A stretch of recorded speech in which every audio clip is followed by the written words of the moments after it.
Autopublicação de artigos científicos, né? Uma forma rápida de produzir novos conhecimentos.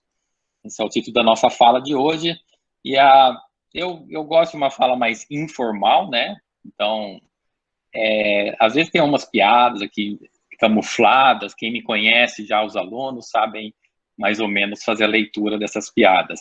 Outros, os colegas que me conhecem também, eu procuro colocar, às vezes, algumas críticas ao sistema que a gente está incluído, também, às vezes, vem de forma direta ou indireta, tá? Mas encarem isso como uma provocação positiva, uma provocação construtiva, tá? Então, assim, deixa eu falar uma coisa, o que é sincronicidade?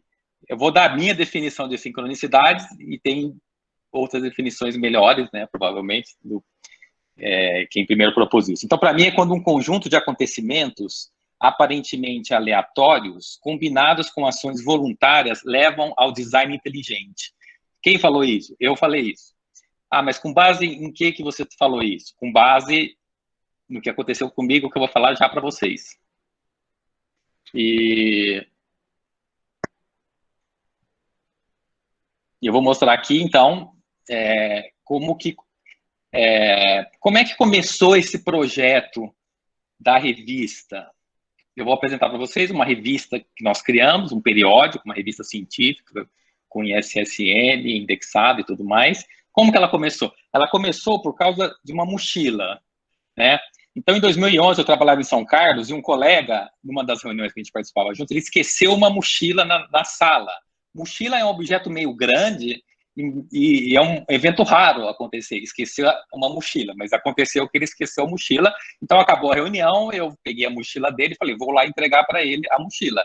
E aí, portanto, eu tive que desviar do caminho, lá na USP de São Carlos, eu tive que desviar do caminho que eu faria para casa, né, para passar para poder devolver a mochila dele. E ao devolver, no caminho, eu encontrei um colega de graduação, amigo, chamado Paulo. Ele é professor na Academia da Força Aérea, em Pirassununga. Ele estava visitando a USP. A gente fez graduação juntos, e ele é da área de computação e informação quântica. Foi uma coincidência, né? Eu ter encontrado com ele. Eu pedi o e-mail para ele, nós começamos a nos corresponder, e ele me recomendou esse livro maravilhoso. Quem ler esse livro, já adianto que é um caminho sem volta. Você entra se você já tiver uma predisposição, você entra na ideia, na cultura da Open Science, tá? Aqui é de um físico famoso da computação quântica, e ele descreve um projeto belíssimo de Open Science na matemática, chamado Polymath Project, tá?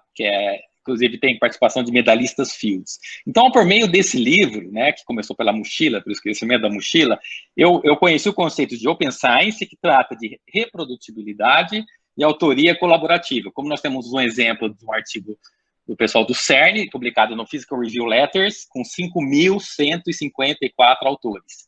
Isso aconteceu em 2011, tá? Aí eu fiquei, então, esses 7 anos com a Open Science na cabeça e querendo fazer Open Science. Quando chegou em 2008, em janeiro, eu estava de férias lá em Ribeirão Preto, visitando a família, peguei meu cartão de crédito e fui comprar alguma coisa pela internet. Aí deu erro no cartão de crédito. Falei, ué, mas eu paguei minhas contas. E eu falei, não, então, eu tenho um jeito assim, vocês vão perceber, ou quem já me conhece já sabe, um jeito não tradicional de ver o mundo, de estar no mundo. E aí eu falei, bom, não é possível, eu precisava comprar o que eu nem se lembro o que era, olhei meu cartão, falei, tudo ok, falei, deixa eu fazer um teste no cartão, para ver se está funcionando. Então eu entrei na Amazon, no Kindle, que eu já acompanho desde sua criação, e falei, vou comprar um livro na Amazon, vou comprar um livro no Kindle, que custava R$12, é um livro barato, eu vou comprar esse livro para testar o meu cartão de crédito, para ver se ele funciona. E funcionou na compra do livro. Eu falei, legal, então não está com problema com o cartão de crédito. E o livro que eu comprei é esse chamado A Realidade Não é o que Parece, do Carlo Rovelli, né? Eu falei, bom, agora que eu comprei o livro, deixa eu ler o livro. E eu li o livro, e é um livro fascinante, que fala sobre a gravitação quântica em loop. A gravitação quântica em loop me remeteu ao Lee Smolin, que é um dos pais da gravitação, do Loop Quantum Gravity, né, gravitação quântica em loop, que tem esse, entre outros livros maravilhosos. Ele é professor lá do Perimeter Institute, né, que é um instituto de física teórica no Canadá, que é esse lugar maravilhoso, surreal, com uma arquitetura alienígena, eu diria. O Perimeter Institute fica nesse ponto aqui, tá? A 100 quilômetros de Toronto, e por causa da mochila, que eu encontrei meu amigo, e que depois eu li o Open Science, e depois deu problema no cartão de crédito, e aí eu relembrei, isso em janeiro de 2018, por causa do Perimeter de tudo isso, eu entrei no site do Perimeter e falei, deixa eu ver o que o pessoal está fazendo lá.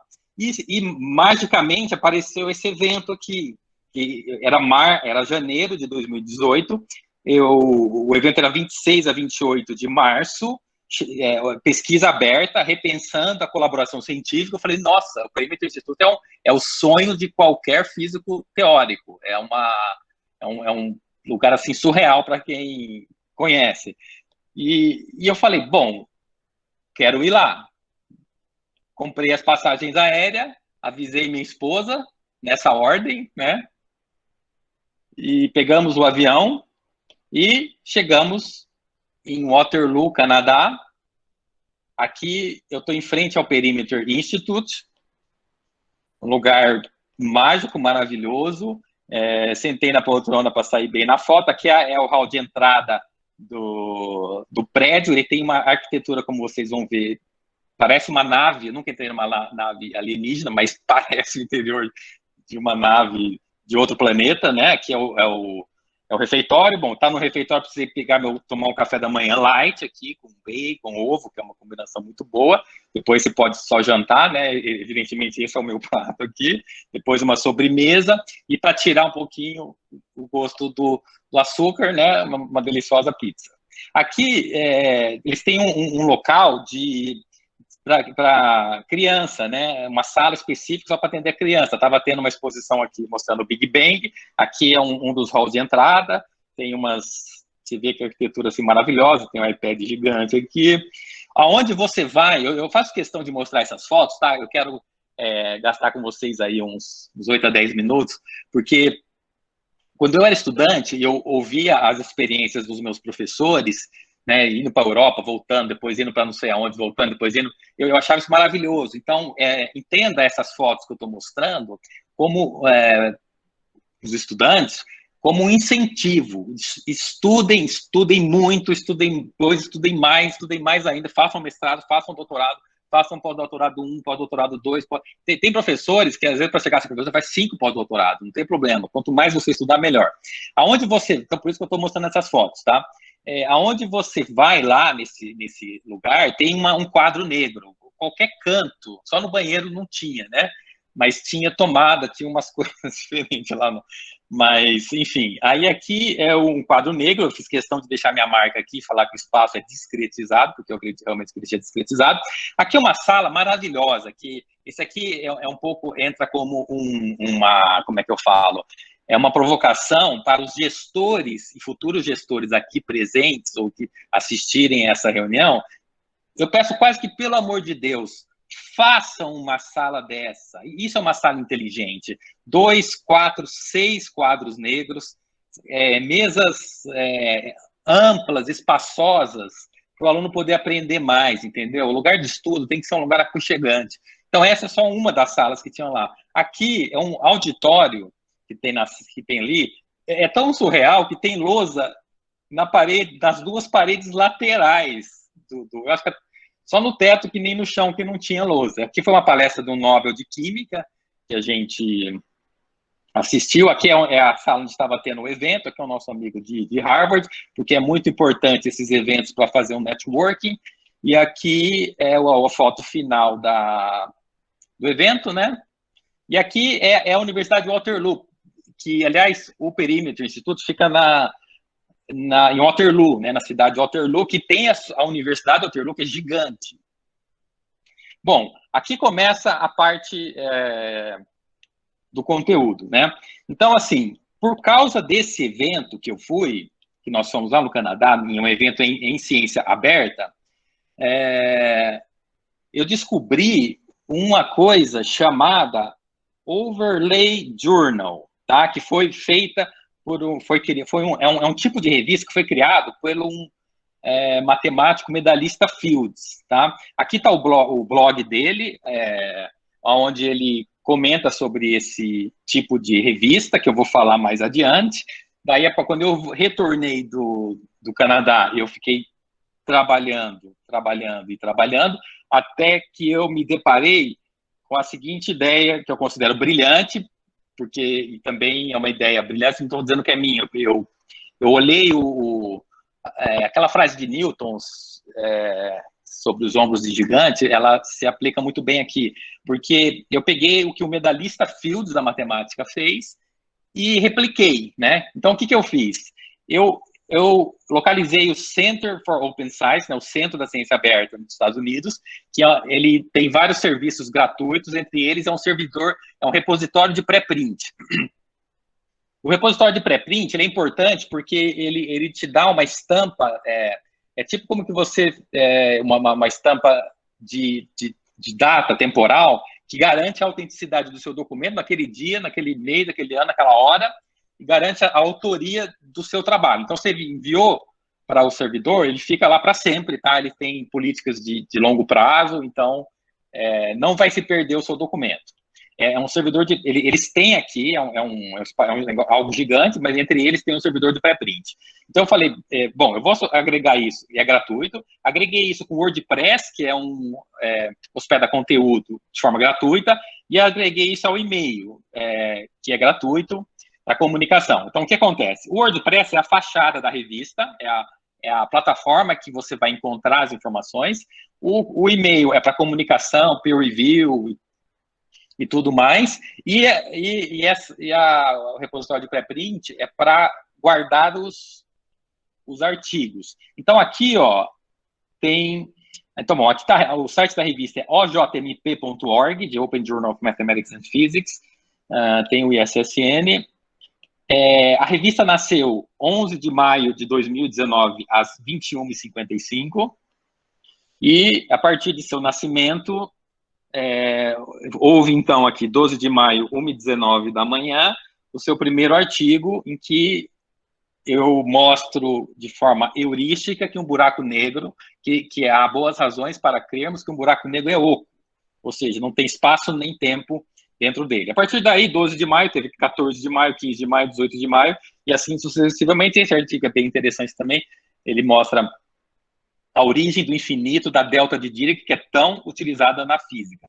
Então, a revista tem a seguinte característica. Ela tem 17 meses de idade, 17 meses e 2.000 horas de trabalho depois, porque eu marco as minhas horas de trabalho e está com 2.084 horas, que eu utilizo mais ou menos para a revista e coisas direto ou indiretamente relacionadas. Nesses 17 meses, nós tivemos um artigo publicado a cada 3 dias, a média da revista. Nós temos aqui, então, na equipe editorial, eu sou o editor-chefe, esse aqui sou eu, na Finlândia, minha esposa, e o mascote da Finlândia a menos 11 ou menos 18 graus, né? E muito gostoso, a neve gelada no rosto, eu adoro o frio. Nós temos aqui como... Então, somos 4 editores, tem eu como editor-chefe, tem o editor especialista, que é o nosso geômetra Álvaro, nosso jovem professor doutor Álvaro. Nós temos aqui como outro editor especialista, nosso famoso José Carlos, e nós temos a professora doutora Rosária nos dando o apoio pedagógico como editora associada. O que a revista, ela publica um tipo de artigo que eu batizei como microartigos, tá? Depois eu aprendi que ele pode ser chamado também de white papers, mas eu tenho esse artigo publicado aqui para explicar. Esse artigo é um microartigo falando sobre microartigo. é um meta-artigo, é um meta-microartigo, porque é um microartigo falando de microartigo. Então, microartigos são versões curtas de artigos científicos, e tem uma coisa muito legal aqui, é porque mesmo depois dele ser publicado, você pode atualizar o artigo. Isso dá uma liberdade enorme. Outra novidade da revista é que o revisor se torna coautor necessariamente. Então, eu tenho um artigo para falar dessa ideia. E por quê? Porque os revisores são convidados a serem coautores do artigo se eles derem uma única contribuição, pelo menos. A partir de uma contribuição, então isso incentiva a Open Science e a Citizen Science, a ciência cidadã.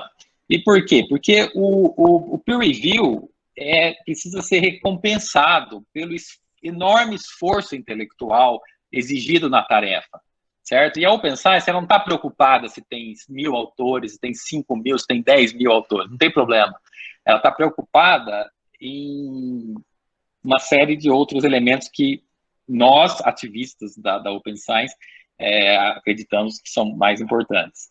Então, por exemplo, a ideia de hoje, basicamente, eu tenho um outro microartigo falando sobre um jornal de autopublicação, que é mais ou menos o foco da nossa conversa aqui de hoje, certo?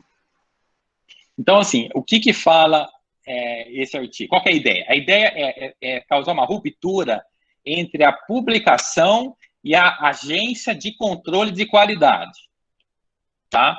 Então, assim, eu vou voltar nesse ponto. Ruptura entre a publicação e a agência que faz o controle da qualidade, tá? Autopublicação, um jornal de autopublicação, uma revista científica de autopublicação, é quando o autor e o editor são a mesma pessoa, tá? Então, o editor da revista cria a revista e o editor publica na revista que ele próprio criou, tá? Essa é a ideia também contida na OJMP, e é claro que ela aceita artigos de fora, de quem quiser enviar, enfim. Então, aqui tem toda uma argumentação, não vai dar para entrar muito em detalhes, mas vocês podem ler o artigo, porque esse evento é interessante, porque o apresentador fala pouco e depois tem mais tempo para discussão do que a apresentação. Então, isso eu acho bem legal também. Só destacar que a autopublicação é similar à autopublicação de livros, que até onde eu sei foi a Amazon que criou, né, o Kindle Direct Publishing. É uma ideia genial também, porque coloca nas mãos dos autores o poder, né, que nunca deveria ter saído, mas enfim. Aqui eu só estou dando continuidade.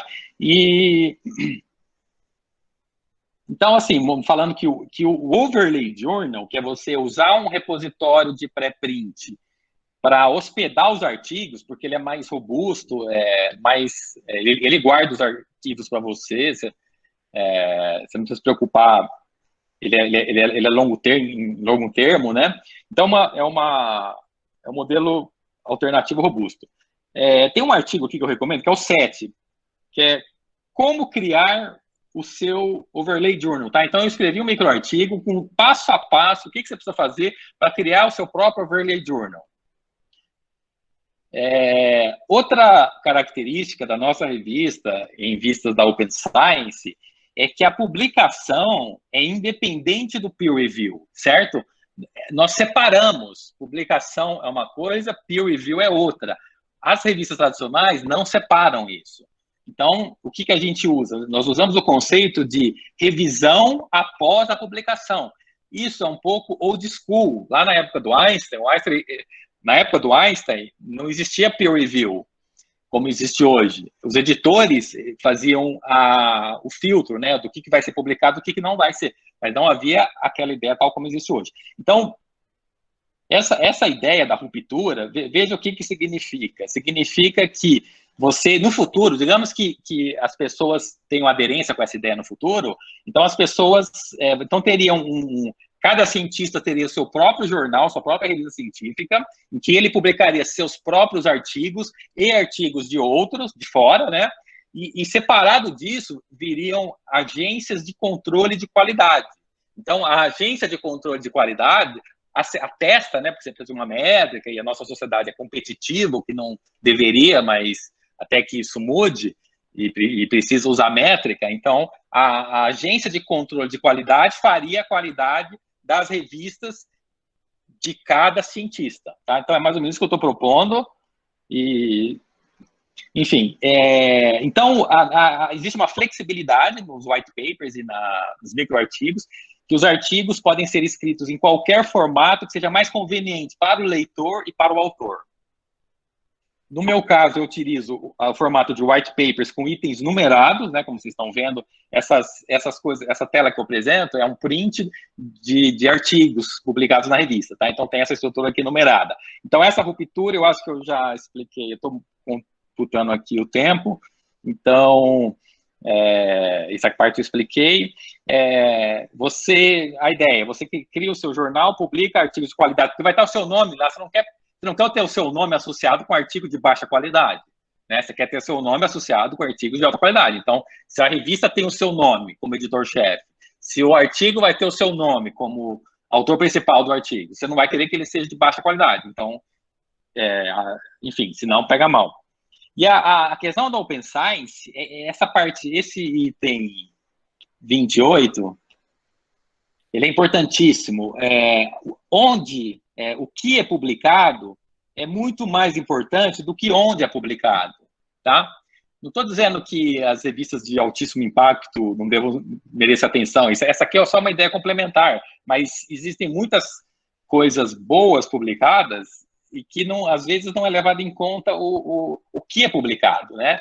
Fica uma espécie de elitismo científico. Enfim, para essa ideia vingar, precisa convencer os financiadores, mas normalmente são nossos pares que decidem as pesquisas que serão financiadas. Então, eu, você, nós professores decidimos aonde o dinheiro vai.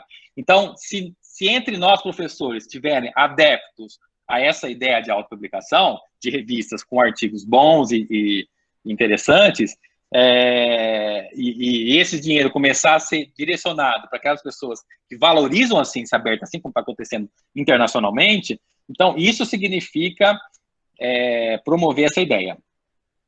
Enfim, aí tem uma série aqui de vantagem. Esse artigo é o artigo que mais 2 minutos eu acabo. Esse artigo é o artigo que eu recomendo a leitura para quem quiser criar um periódico científico. Eu recomendo assistirem, olha, esse documentário paywallthemovie.com sobre ciência aberta. Você não será mais o mesmo depois de assistir esse documentário. Nossa, eu dei uma entrevista para uma TV lá da Ucrânia sobre Open Science. Recomendo assistir, muito legal, né? Eu tentei falar inglês lá, mas eu escrevi a legenda em português fui eu que traduzi. Então, ficou legal, porque como eu que falei, né, e eu mesmo traduzi. Alguns índices da revista. A revista tem SSN, ela foi registrada, homologada pela CAPES, pode ser que tenha um Qualis no ano que vem. A revista tem 181 artigos publicados até o momento. Ela tem, segundo o Google Acadêmico, 603 citações, fator de impacto 3,33, fator H, ela tem menos de 5 anos, então o H é igual ao H5, que é 9, e esse I10 são quantos artigos que tem pelo menos 10 citações, que são 7. Eu só vi no Google essa métrica aqui. Tem 20 mil downloads. Eu acredito que se pegar downloads, mais de 19 mil downloads, se pegar com page views deve dar uns 100 mil. Tem 48 autores de 3 países. Só para dar um exemplo, a Frontiers, né, que é uma revista, é um grupo editorial novo, Open Access, mas é caríssimo para publicar lá, eles têm 1 bilhão de views e downloads, né? Então, você vê, uma iniciativa feita por pouquíssimas pessoas em 17 meses deu 100 mil views downloads, ou seja, se nós nos unirmos, a gente bate esse número aqui rapidamente, que aqui eu estou falando de uma empresa de bilhões de dólares envolvidos, e a ideia que eu estou propondo é de $0 envolvidos. que é gratuito para fazer. E tem a JMP Brasil, que ela foi lançada recentemente, porque inicialmente os artigos eram só em inglês. Bom, aqui, estou finalizando, que eu vi que já deu 25 minutos aqui. Essa aqui é uma biblioteca da Finlândia. Assim, não tenho o que falar, só vendo, né? É uma coisa maravilhosa. E eu fico triste que no Brasil, isso aqui é para ser padrão no Brasil e não é. No caso, foi um segundo pós-doc que eu fiz em Tampere, na Finlândia. E, voltando para a nossa realidade, aquilo que eu comentei, que tem um teor de crítica construtiva, tá? Que isso aqui é o meu espaço de trabalho. Eu já cheguei numa sala dessa muito pior que isso, né? É bom que o quadro já está bem até escrito aqui e tudo. Essa sala aqui eu faço questão de dizer o que aconteceu, né? Porque foi um desrespeito, deixarem a lousa maior do que o tablado, né? Aí eu estava aqui lecionando, eu simplesmente me espatifei aqui no chão. Isso aqui podia ser marca de sangue, mas não, é só minha mão estava toda pintada, né? Do pincel atômico. E ainda bem que o único, quer dizer, não sei por que, levou uns 2 meses aqui para cicatrizar isso aqui, mas graças a Deus não teve grandes coisas. Então, eu deixo isso como uma provocação para os futuros, quem está assistindo e se tornar gestor, vamos ter assim, respeito aos professores, né? E mais que isso, respeito aos alunos e construir uma infraestrutura que eles mereçam. Então, assim, aí deixa eu só esclarecer uma coisa, que eu amo o Brasil, amo os brasileiros, e essas provocações que eu faço são simplesmente para que nos tornemos um país melhor. Então é isso que eu tinha para falar e estou à disposição aí para a gente continuar conversando. Obrigado aí pela atenção. Obrigado, Matheus, pela palestra, foi muito boa.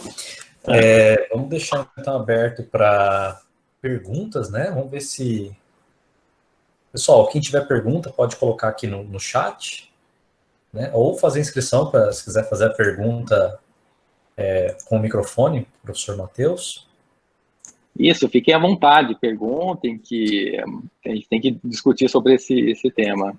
Brás, pode fazer pergunta, Brás.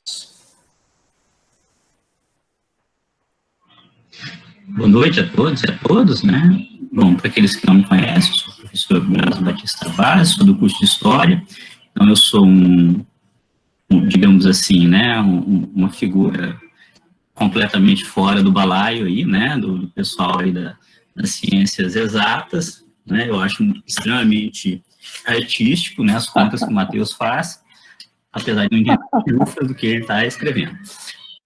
Matheus, a propósito dessa proposta da autopublicação, a minha curiosidade, né, entender um pouco mais como é que vocês pensam essa relação dessas publicações, desse esquema de publicação, da autopublicação, tal qual você apresentou aí, né, com o mundo que nós temos. Ou seja, nós temos agências que nos cobram, né, publicação, citação e coisas e tal, a exemplo da CAPES, né, que a CAPES é aquela figura que segura a cenourinha, né, para a gente ir caminhando atrás, e a gente vai correndo, a gente tem uma dificuldade enorme de se livrar da CAPES, né, mas eu digo assim, em termos de reconhecimento, em termos de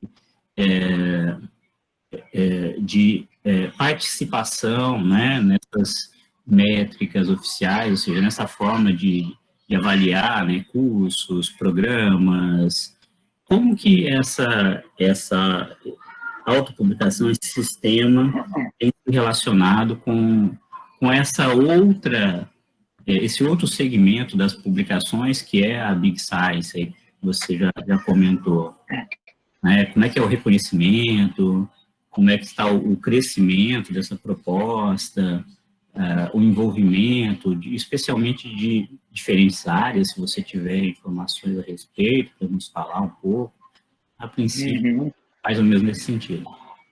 Tá ótimo. Muito obrigado, Brás, pela questionamento. Esse desafio que você comentou, esse é um desafio internacional, então eu participo de alguns de eventos internacionais sobre Open Science, participei agora recentemente na Croácia, né, online, mas um evento muito grande, muito bom. Então, assim, vou comentar aqui sobre o que você falou, de extrema importância. Então, assim, eu esqueci de mencionar, mas, assim, todos os artigos publicados, que eu autopubliquei, eles são abertos para colaborações. Então, acaba que mais pessoas começam a entrar, né? Então, na revista, já tem 48 autores de 3 países. Então, assim, isso é um ponto muito legal em termos eu vou usar a palavra convencer, tá? Eu sei que na história ou nas humanas o pessoal não gosta, mas no bom sentido. Para convencer as pessoas de que é um mecanismo viável de comunicação científica de alta qualidade, né? Então, assim, eu consegui atrair 48 autores de 3 países, o download é um número legal, essas métricas são legais, mas são basicamente da revista, né, que é autocitações da revista legítimas, tá? Que eu vou chamar de legítimo, porque você cita quando precisa, quando quer divulgar aquele artigo. Aí sobre as agências, né? Assim, esse é um esforço que tem que ser feito em paralelo com várias instâncias, né? Então, eu sou aquele também que está ali correndo atrás da cenoura, né?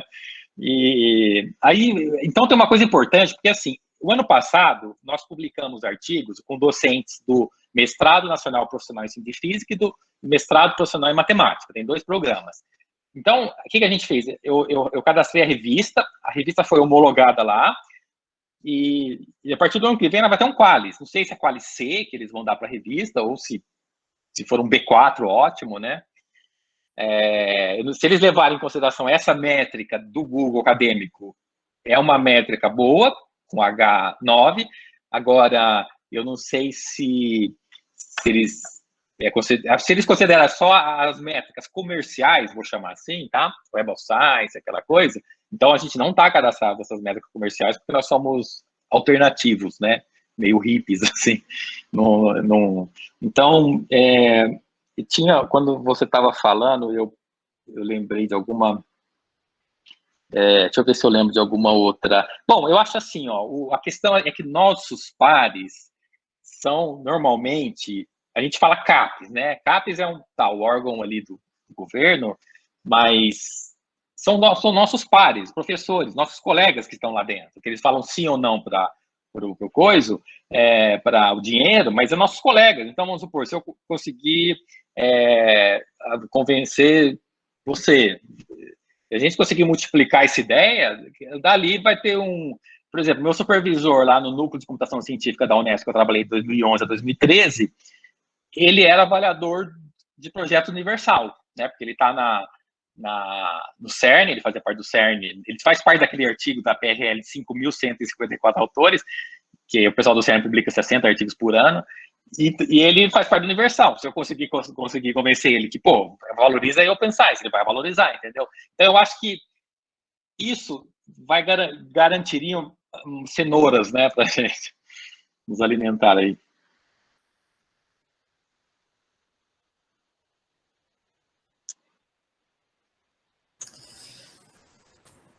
Bom, tem um comentário aí da Beatriz, né? Parabéns ao professor Matheus pela apresentação. Alguém mais tem perguntas, pessoal? Muito obrigado, Beatriz, pela presença. Sóstenes, pode fazer a pergunta, Sóstenes. Boa noite, novamente. Professor Matheus, o senhor acredita que a autopublicação de livros ela se tornou uma forma mais viável de que novos autores ingressem na carreira literária? Se sim, por quê? Legal, Sóstenes. Muito obrigado pela pergunta e por vir participar com a gente.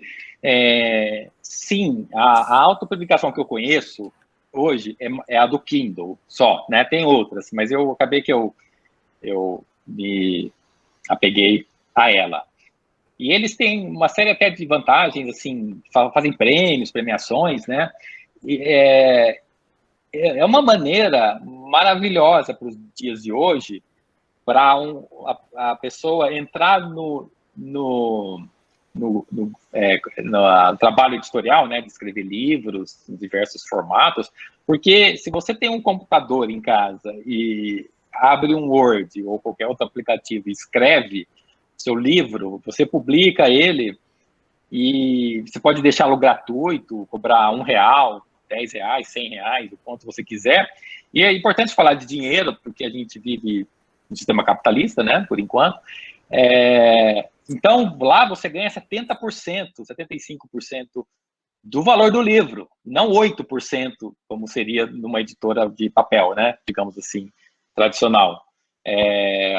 Então, assim, eu acho que é um meio super viável de você começar. E aí, hoje está uma coisa muito assim de experimentação. Então, você escreve o seu livro, recebe as críticas, daí você já melhora para o próximo.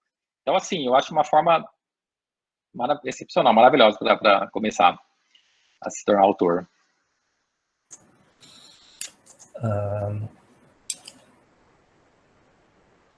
A Maria Catarina, né, ela pergunta se você acha que a maneira de publicar artigos ela vai ser mais benéfica aos pesquisadores pelo fato de existir uma maior facilidade na publicação? Legal. Muito obrigado, Catarina, pela pergunta, pela presença. Então, olha, uma revista tradicional, vou pegar um artigo que nós publicamos aí numa revista A1, né, sobre buraco negro na escala de Planck, né? A gente pegou a escala de Planck, que é a menor escala que existe, o buraco negro, que é o objeto mais extremo que existe, juntou as duas coisas, escrevemos um artigo didático com alguns elementos novos lá e publicamos, né, nessa revista A1. Levou, acho que uns 12 meses entre a submissão e a publicação. 9 meses, né? Porque tem 3 meses que foi, depois volta. 3 meses que foi, depois volta. Depois mais 2, 3 meses para esperar. Enfim. Então, assim, de 9 meses, que é o tempo de que nasce um filho, né? Foi mais ou menos para essa revista, para publicar. Assim, então, assim, quando você ganha a expertise, e essa expertise eu passo para qualquer um interessado, em 2 horas você aprende a criar e manter a sua revista, você tem que ter uma noçãozinha de LaTeX, a não ser que você queira fazer um Word, mas não recomendo, porque principalmente se for fazer itens numerados, você vai precisar citar outros itens, e o LaTeX faz isso com maestria, né? Então, assim, se você já tiver o domínio de internet para poder atualizar o seu WordPress, domínio de e-mail para se comunicar e domínio em LaTeX para você escrever o seu artigo. Você escreve e publica um artigo. Olha, eu bati o recorde entre escrever e publicar um artigo em 1 hora e 14 minutos. Então, assim, eu já tinha a ideia na cabeça, é claro, né? Aí, porque cada microartigo, ele tem uma ideia só. Uma ideia. Se mudar a ideia, é outro artigo. Tá? Então, normalmente, o título do artigo ele é bem fidedigno ao artigo, porque é uma ideia por artigo. Então, olha só, deixa eu falar aqui 2 horas, que tem outros artigos que eu escrevi e publiquei em 2 horas, entendeu? Entre, tipo assim, 7 da noite, às 9 da noite, já tem uma linha a mais no seu currículo Lattes, um artigo ali. E depois esse artigo é melhorado, porque as pessoas, eu convido, né, muito os colegas, professores, os alunos, e eles, nossa, fazem melhorias maravilhosas no artigo. Então, a minha resposta é sim, é muito mais rápido e beneficia todo mundo, não só pesquisadores, pela facilidade maior na publicação, como cidadãos. Eu já tive cidadãos que trabalham em empresa, que não tem nada a ver com a mundo acadêmico, publicando na revista. Então, a resposta é sim. Ok, obrigado. A professora Shirley, né, ela diz parabéns ao professor, que são muitas horas trabalhadas e, com certeza, na perspectiva do conhecimento, muito a construir e aprender, né? A Sócines também parabeniza, né? E o Jonas tem uma inscrição. Jonas, pode fazer a pergunta.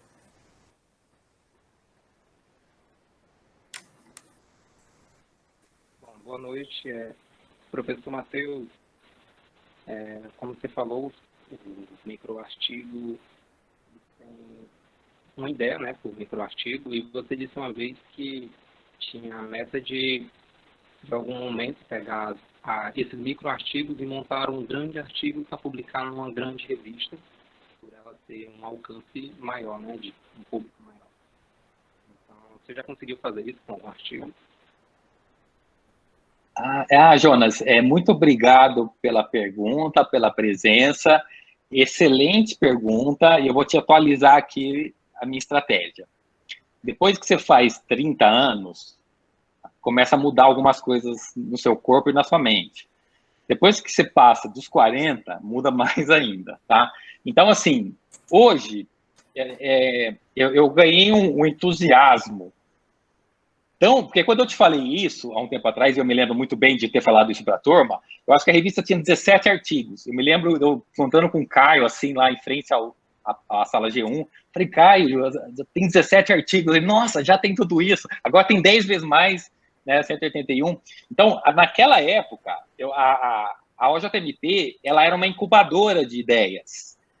Depois disso, eu aprendi muito sobre as sacanagens que o sistema de publicação estão fazendo. A gente faz uma live sobre isso da outra vez, só para falar sobre isso, que é muita sacanagem que eles fazem.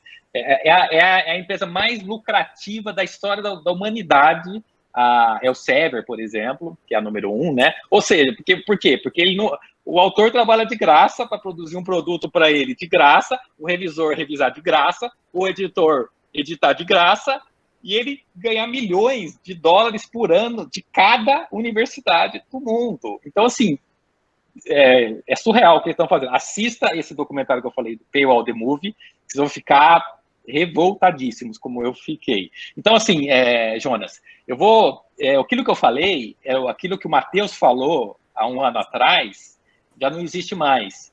Porque eu falei dos 40 anos, eu perdi a paciência de escrever. É tão maravilhoso você escrever em itens numerados, que eu perdi a paciência em escrever de forma tradicional. Então, o que eu faço hoje? Hoje eu publico, sim, em revistas tradicionais, contanto que os alunos ajudem, né? Eu até escrevam e eu ajude, na verdade. Hoje os alunos estão escrevendo, eu estou só ajudando. Mas para eu sentar e escrever um tradicional, eu estou meio sem paciência.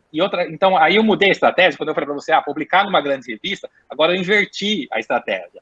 Eu vou publicar um artigo, nós estamos publicando excelentes artigos na OJMP para torná-la uma grande revista, entendeu? Eu não vou dar um resultado maravilhoso de graça para outra revista, eu vou fazer da OJMP uma grande revista. E é isso. Deixa eu só falar uma coisa aqui. Deixa eu agradecer. Obrigado, Shirley, pelas palavras, pela presença. De fato, foram 2.084 horas de trabalho, acordo às 4h30 da manhã para trabalhar, e é isso aí. Obrigado, Sócio, também, pelos parabéns.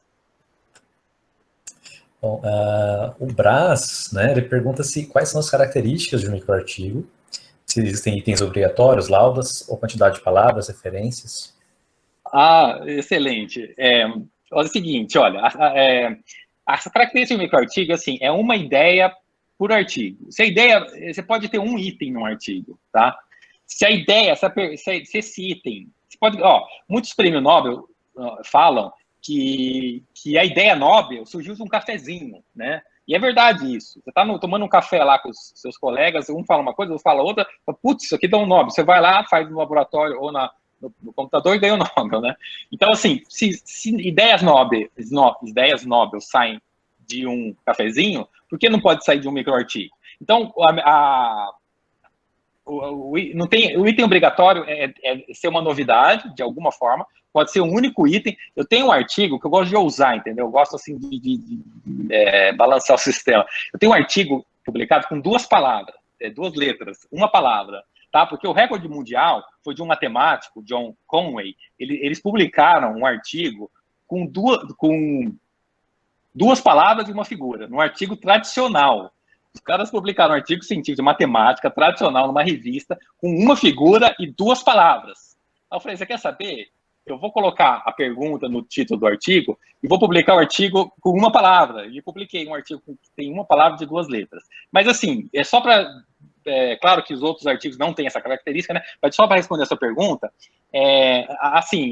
itens obrigatórios não tem quantidade mínima nem máxima de páginas, nem de itens, nem de referências, não tem nada disso. O pré-requisito é conter pelo menos uma ideia inovadora, só isso. Certo.